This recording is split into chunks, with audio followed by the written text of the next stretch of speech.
再来看在地剧团用8个月过时间去国家档案局找出历史档案，把过去白色恐怖时期的资料写入去歌词内底，唱出咱台湾黑暗过去的迄个时代。政治受难者的家属嘛肯定少年家的创作。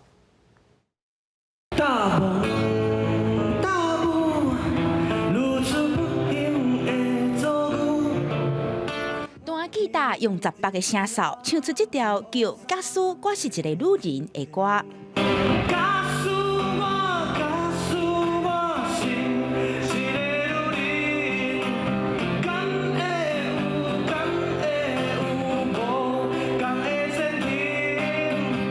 在故剧团用8个月过时间去国家档案局消化政治受难者的故事。这首歌就是以1949年台湾青年民主自治革命促进会成员故事出发，描写蔡志元从清怪进前对家己身体的认识。有一寡政治犯，伊无一定是咧思考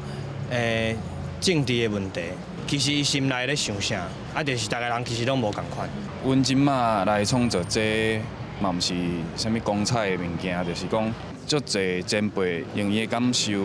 来互阮思考，互阮有一个机会来思考，到底阮徛伫啥物所在，到底阮是啥物款的人。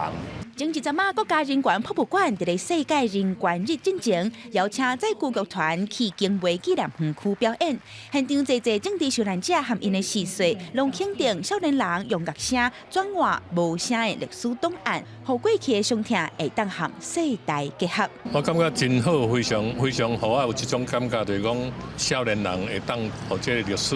会当互过来做更较侪创作，那知影创作应该知影透过历史来传达这个历史。所以咱嘛是希望说透过这个创作这个机会，来甲咱所有台湾社会无同款创作的朋友